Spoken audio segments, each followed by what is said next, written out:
Hello my dear students, this is Swati Chawla. I welcome all of you on my YouTube channel and the series of class 11th and 12th Computer Science with Python. This video is gonna be very important for you.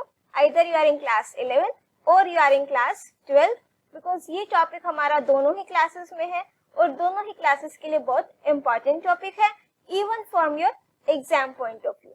So I request you to watch the video till end to make your concepts crystal clear regarding the topic, that is random module in Python. In this video we will cover these functions of random module.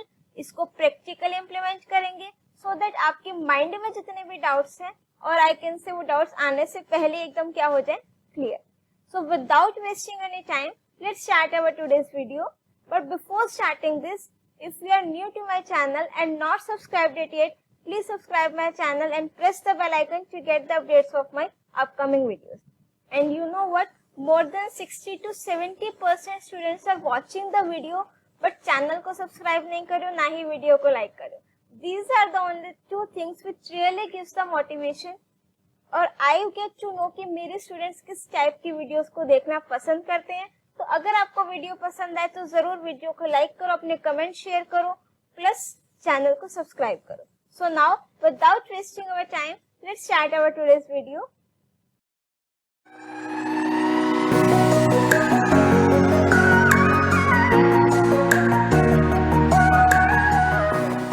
So now, let's start our today's topic, that is random module in Python.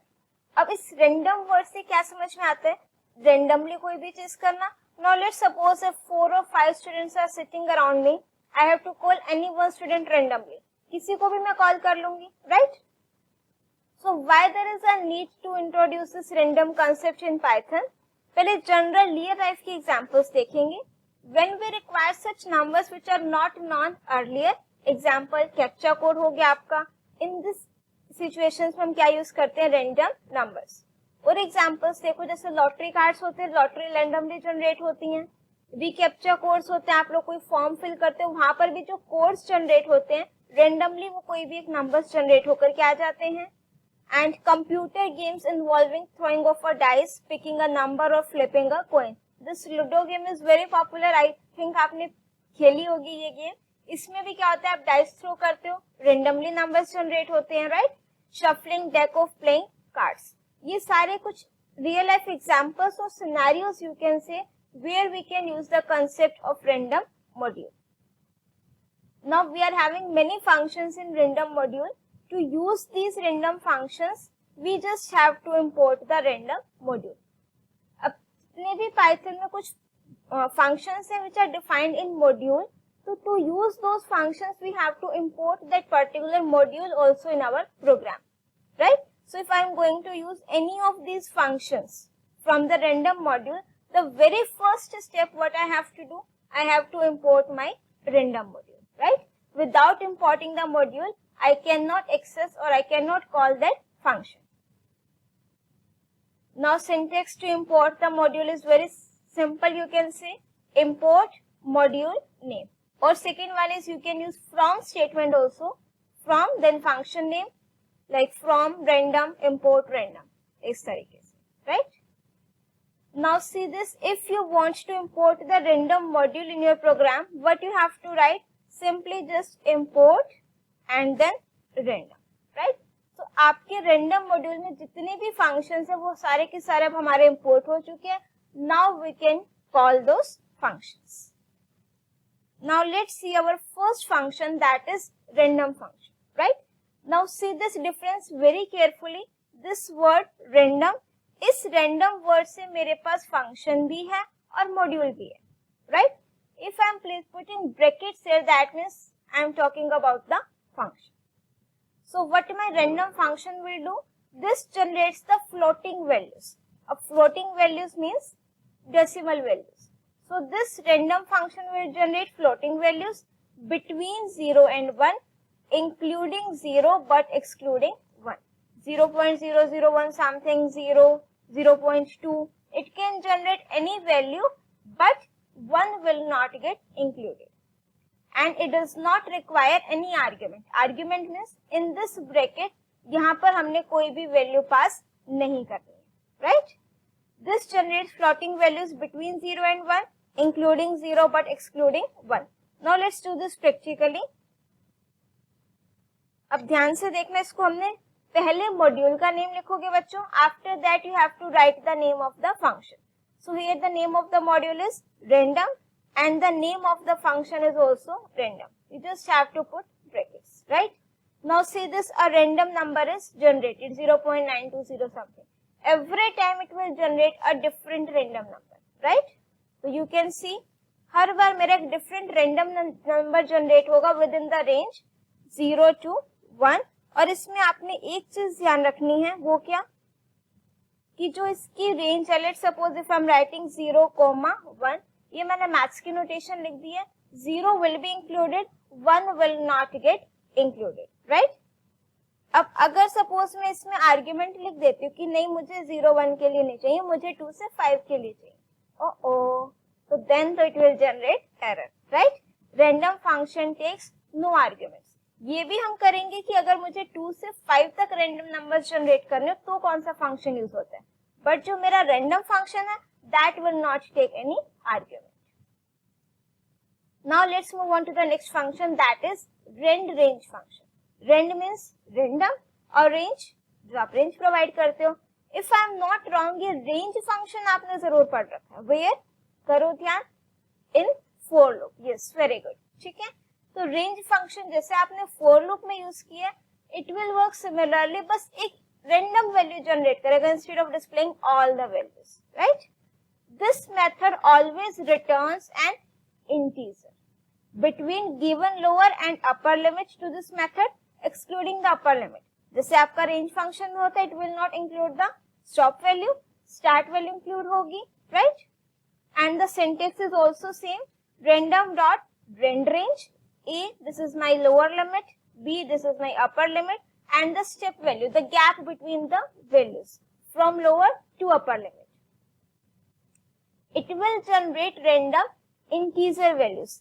क्या क्या main points है बच्चों? integer values generate करेगा within the range A to B, including A and excluding B, having differences step value, right? For example, if I am writing it here random dot range 20, now this is my stop value. Start value not given, so by default it will take 0.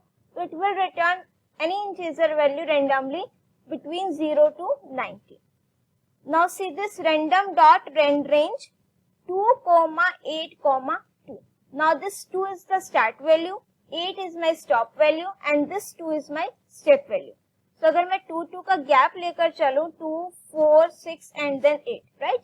ये values आएंगी, but stop value will not get included. That means 8 will not get included. तो मेरे पास तो सिर्फ possible values है, that is 2, 4 and 6. So this statement will generate any random number between either it can generate 2 or 4 or 6, right? Let's do this practically now. Here I am writing import random, लिखने की जरूरत नहीं है, right? Random dot rand range. Now let's suppose I am writing 2 only, right? तो starting value नहीं given, that means it can generate either 0 और 1. इसके अलावा कोई वैल्यू नहीं आएगी, राइट? कितनी बार मर्जी एग्जीक्यूट कर दो. And if suppose if I am here writing 2,6, तो देन 2, 3, 4, 5 एक्सेप्ट दिस, इसके अलावा कोई वैल्यू नहीं आएगी. 3 आ गया, 4 आ गया बेटा, 3 आ गया, अगेन 2, राइट? 5, बट 6 कभी नहीं आएगा ना. 2 तो आएगा बच्चे, 2, 3, 4, 5, राइट? 6 नहीं आएगा, 6 के आगे की वैल्यूज का मतलब ही नहीं. अब अगर मैं यहाँ पर इसको रिवर्स कर दूं बच्चों, 6,2 कर दिया, राइट? अब ध्यान से देखना हम क्या कर रहे हैं, ये आपको एरर जनरेट करके देगा. बट जो मेरा फॉर लूप है ना, अगर मैं उसको यूज करूं फॉर आई इन रेंज, उसमें मैंने 6,2 लिख दिया एंड प्रिंट आई.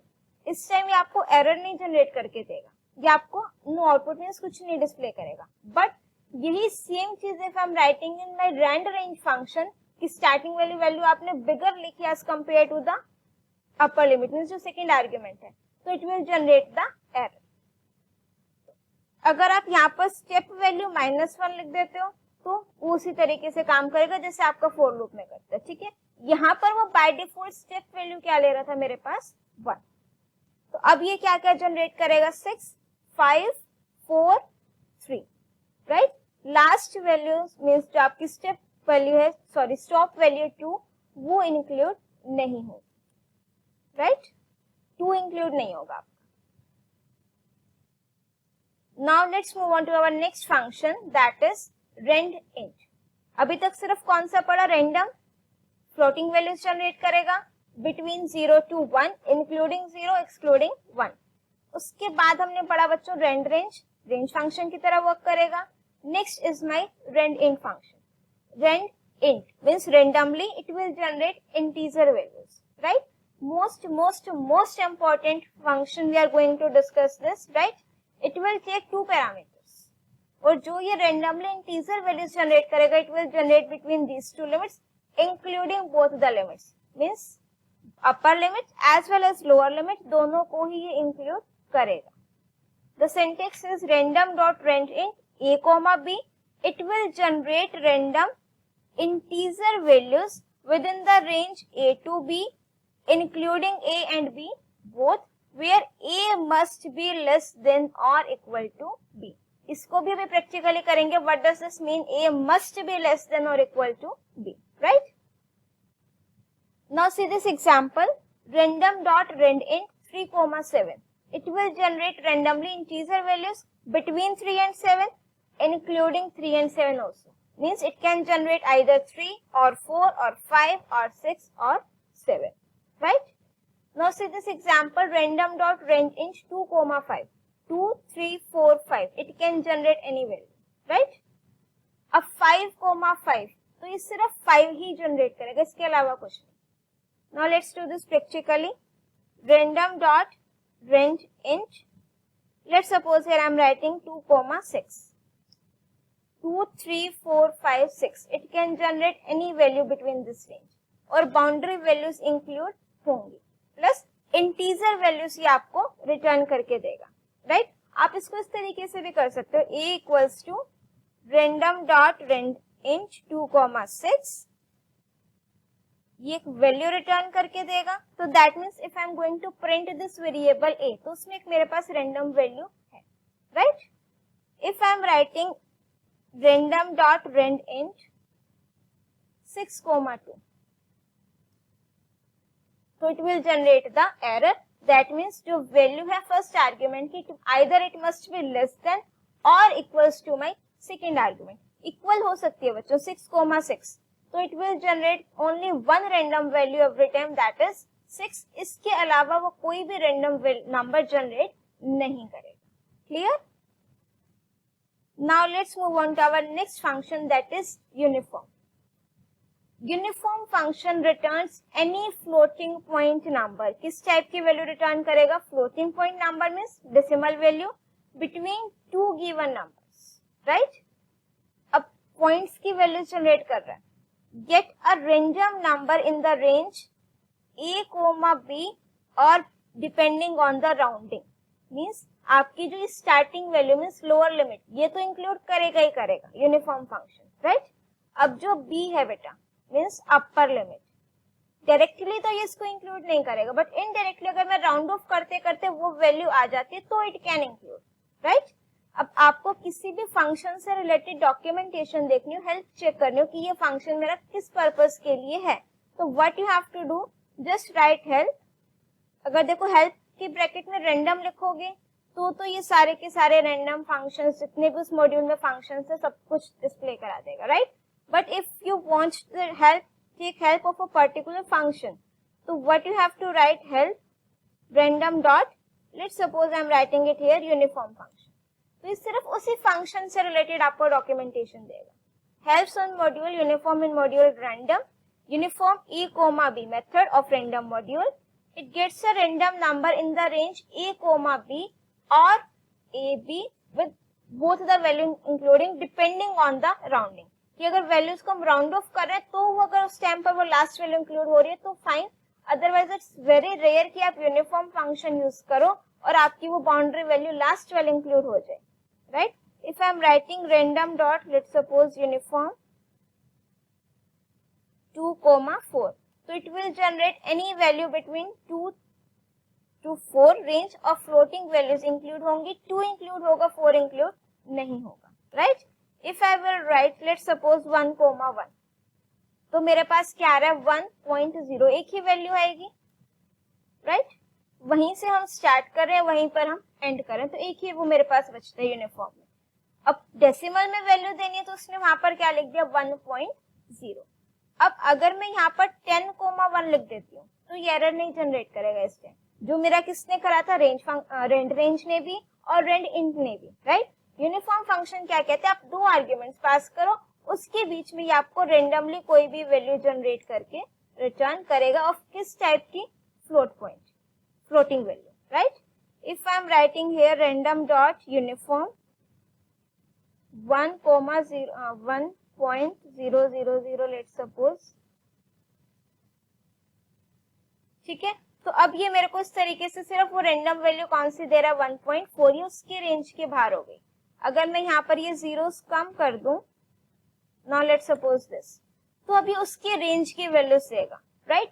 1 तो इंक्लूड होगा बट इट्स वेरी रेयर कि ये वैल्यू भी आपकी इंक्लूड हो जाए, अगर होएगी तो सिर्फ कब, अगर उसके नंबर को उसको क्या करना, राउंड ऑफ करना, right?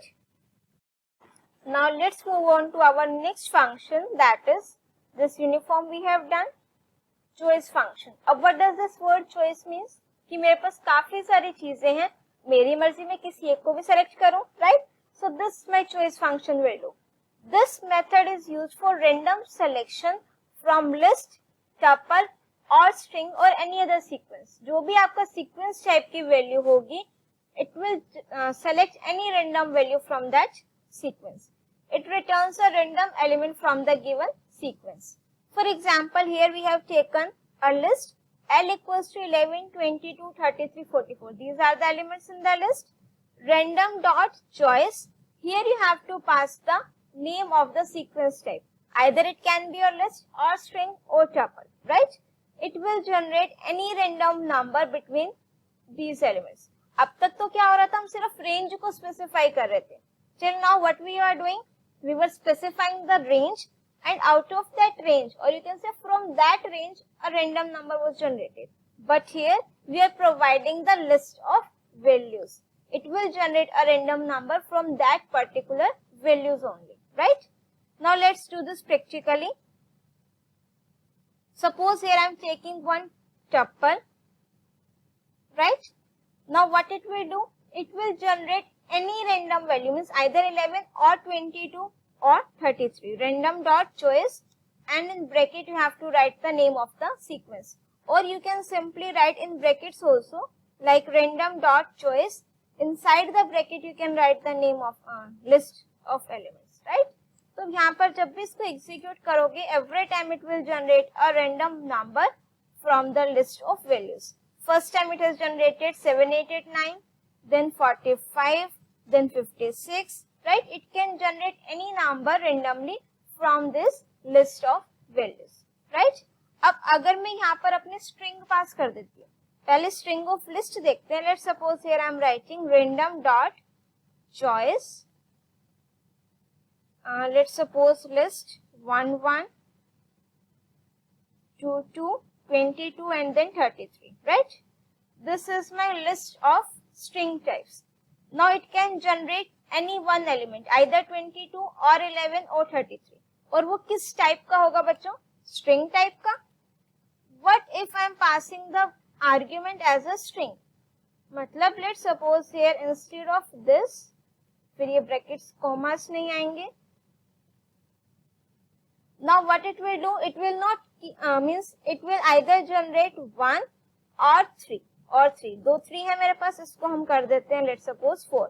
So it will generate either 1 or 3 or 4. कोई भी एक random character element. In case of string, any character, and in case of list or tuple, any element. Randomly उसमें से कोई भी ये मुझे generate करके return करेगा। ठीक है, return means मैं बार बार इस word को specify कर रही हूँ। Let's suppose if I am writing b equals to random dot choice, so when I am going to print the value of variable b, तो it will return, it is returning 1. Now let's suppose अगर दोबारा execute करते हैं तो this time it is returning 3, right. That means ये भी आपका function value return करेगा, right. Now see the last function that is shuffle.